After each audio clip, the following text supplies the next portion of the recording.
അഹമ്മദാബാദ് വിമാന ദുരന്തത്തിൽ നിന്നും അത്ഭുതകരമായി രക്ഷപ്പെട്ട വിശ്വാസ് കുമാർ രമേശ് ആശുപത്രി വിട്ടു. ഡിസ്ചാർജ് ചെയ്ത വിശ്വാസ് കുമാർ രമേശ് ദിയുവിലെ വീട്ടിലെത്തിയിട്ടുണ്ട്. സഹോദരന്റെ മരണത്തിൽ പൊട്ടിക്കരയുകയാണ് അദ്ദേഹം.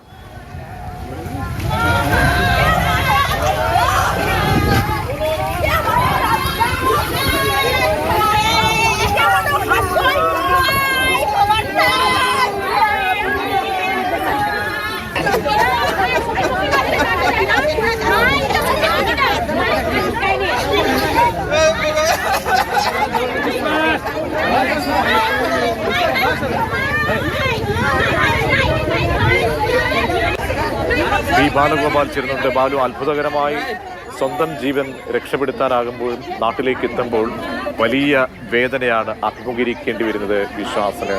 എന്തൊക്കെ കാഴ്ചകൾ, സങ്കട കാഴ്ചകൾ ബാലു.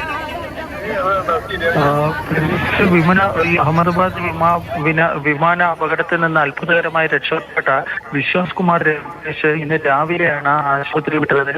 അദ്ദേഹം ഈ അഹമ്മദാബാദിലെ ആസാർവയിലെ സിവിൽ ആശുപത്രിയിലായിരുന്നു വിശ്വാസ് ചികിത്സയിലായിരുന്നത്. ഇന്ന് രാവിലെ ഡോക്ടർമാർ അദ്ദേഹത്തെ ആശുപത്രിയിൽ നിന്ന് ഡിസ്ചാർജ് ചെയ്തതിന് ശേഷമാണ് ഈ വിശ്വാസ് കുമാർ രമേശ് തന്റെ സ്വദേശത്തേക്ക് പോയത്. ഈ ബ്രിട്ടീഷ് പൗരനായ വിശ്വാസ് കുമാർ രമേശും സഹോദരനായ അജയ് കുമാർ രമേശും ഈ അഹമ്മദാബാദ് വിമാന ദുരന്തത്തിൽപ്പെട്ട അപകടത്തിൽപ്പെട്ട ഈ വിമാനത്തിലുണ്ടായിരുന്നു.